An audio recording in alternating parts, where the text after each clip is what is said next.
하오리다. 할렐루야. 할렐루야. 진리의 영이 오시면 너희를 모든 진리 안으로 이끄시어 내가 너희에게 말한 모든 것을 기억하게 해 주시리라. 할렐루야. 주님께서 여러분과 함께 또한 사제의 영과 함께 마테오가 전한 거룩한 복음입니다. 주님 영광 받으소서. 그때 예수님께서 사도들에게 말씀하셨다. 나는 이제 양들을 이리떼 가운데로 보내는 것처럼 너희를 보낸다. 그러므로 뱀처럼 슬기롭고 비둘기처럼 순박하게 되어라.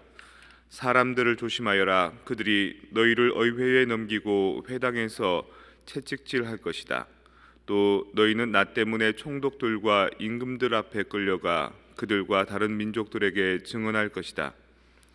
사람들이 너희를 넘길 때 어떻게 말할까, 무엇을 말할까 걱정하지 마라. 너희가 무엇을 말해야 할지 그때에 너희에게 일러주실 것이다. 사실 말하는 이는 너희가 아니라 너희 안에서 말씀하시는 아버지의 영이시다. 형제가 형제를 넘겨 죽게 하고 아버지가 자식을 그렇게 하며 자식들도 부모를 거슬러 일어나 죽게 할 것이다. 그리고 너희는 내 이름 때문에 모든 사람에게 미움을 받을 것이다.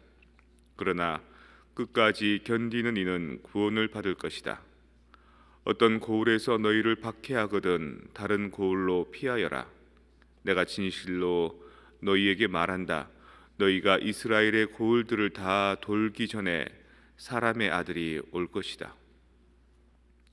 주님의 말씀입니다. 그리스도님 찬미합니다. 평화를 빕니다. 평화를 빕니다. 호세아 예언서가 오늘로 이제 끝납니다. 내일부터는 또 이제 이사야 예언서 얘기가 나오나 그렇습니다. 아모스도 그렇고 호세아도 그렇고 막 그 야단을 치다가 마지막 끝날 쯤 되면 이제 희망을 불어넣어 줍니다. 오늘 호세아 예언서에서 이런 말이 나오죠. 그들은 다시 내 그늘에 살고 다시 곡식 농사를 지으리라. 포도나무처럼 무성하고 열매를 맺고 싱싱하게 자라리라. 뭐 이런 얘기가 나온 겁니다.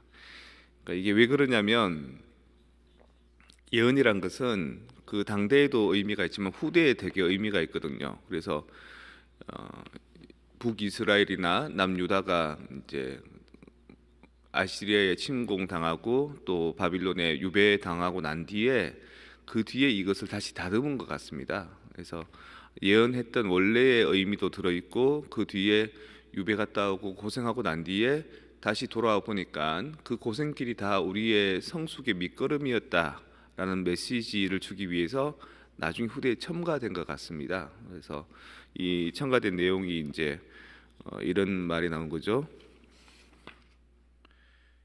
이스라엘은 나리꽃처럼 피어나고 내가 이스라엘의 이슬이 되어 주리라. 되게 아름다운 부분인 겁니다.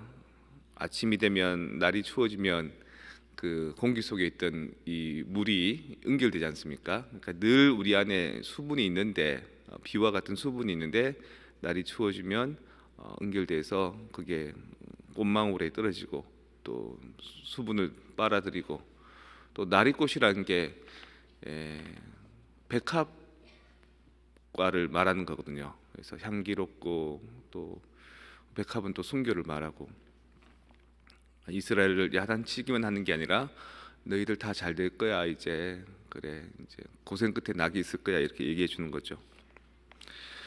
근데 그 고생들은 주로 어디에서 생기냐면 사람들한테서 생깁니다. 오늘 복음에서 나는 이제 양들을 이리떼 가운데로 보내는 것처럼 너희를 보낸다.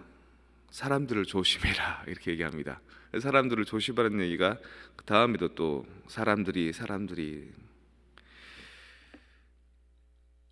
그래서 그 사람들이 어떤 사람인지를 빨리 파악하고 싶어하죠. 미리 확인하고 싶어하죠. 미국 사회에서는 추천장 제도가 있습니다. 이 사람 내가 보증합니다. 이 학생 내가 보증합니다라고 추천장을 받으면 되게 공신력이 있습니다. 그 미국 그 사관학교 웨스트 포인트 갈 때는 최소한 상원의원에 이렇게 그 추천장 받아야 된다 그럽니다. 그 정도로. 근데 그거 받는 사람들은 합격이 되는 거죠. 한국에서는 어떻게 그 사람을 파악하느냐? 추천장 제조는 별로 효과가 없는데 관상을 봅니다. 이렇게 좋은 사람인지 나쁜 사람인지. 한 80년대만 해도 대기업에 취업하려 그러면 그 인사 담당자들이나 뭐 CEO가 앉아 있는 것뿐만 아니라 옆에 뭔가 좀 범상치 않은 사람이 앉아 있었다 그럽니다. 관상쟁이. 그 사람이 보고 나중에 저 사람 뽑으세요 마세요 구분해 주었다는 거죠. 관상이라는 거는 볼관자 아닙니까, 그죠? 보면서 얼굴 형상을 보면서 저 사람이 어떤 사람인지, 열심히 일할 사람인지, 좋은 사람인지, 착한 사람인지 구분이 됩니다.